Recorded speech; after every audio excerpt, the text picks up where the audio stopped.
Айман Шолпан лира эпостық жыр. Алғаш жазып алып баспаға сұнған Жүсіпбек Шайықсыламұлы. 1896 жылдары Қазан баспасынан жеке кітап болып басылып шықты.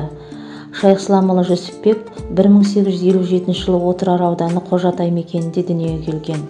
Ақын, аудармашы, қазақ ауыз әдебиеті мұраларын жинаушы, насихаттаушы, жыршы. Ауыл молдасынан оқып, кейін медреседе білімін жетілдірген. Араб, парсы, шағатай, түрік тілдерін толық меңгерген.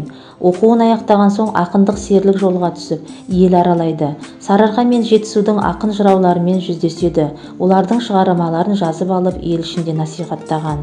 Жырдың оқиғасы негізінен 19 ғасырдың алғашқы жартысындағы қазақ елінің әлеуметтік қоғамдық тіршілігін, тұрмыс салтын қамтиды. Кейіпкерлердің ішінде тарихта болған адамдардың есімдері кездеседі. Айман тек жеке басының азаттығын көксеген қыз емес, ел тыныштығын, қауым ынтымағын ойлаған ақылды да айлалы, өжет мінезді адам ретінде көрінеді. Жырда есет бейнесі де шебер берілген. Бұрынғы батырлықтың азып, ел ішіндегі ұсақ-түйек тентектікке айналғаны осы бейне арқылы көрсетіледі. Құрылысы, бейнелер жасау әдісі, тіл ерекшеліктері жырдың ескі поэтикалық дәстүрде туғанын көрсетеді. Ежелгі жыр, айтыс үлгілері кеңінен пайдаланады.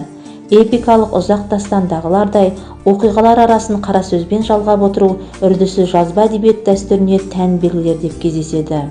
Айман Шолпан реалистік мәнерде шығарылған аса көркем жырларының бірі. Мұхтар Әуезовтің Айман Шолпан жыры бойынша жазған музыка драмасы. 1934 жылы Қазақтың мемлекеттік академиялық опера және балет театрының репертуарынан көп жылдар бойы түспей келеді. 1960 жылдың драмалық театрлар сахналарында қойыла бастады. Айман Шолпан драмалық комедия. Айман Шолпан жырының өн бойында әдемі юмор жатыр. Осы ерекшеліктің терең ұққан Мұхтар Әуезов халық жырының материалын комедия жазу үшін сәтімен пайдаланады.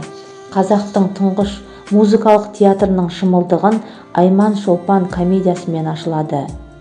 Пьесадағы сюжет жыры сюжеттің негізінен ауытқымайды. Драматург тартысы тереңдетіліп, образдарды айқындап, идеяны ұштап, жаңа бояулар соны өрнектеп қосқан. Бүгінде Айман Шолпан жырының жарық көруіне 125 жыл толып отырған бұл кітап мерейтой кітаптар қатарында. Мерейтой кітаптарын оқып, рухани азық алайық, құрметті оқырмандар.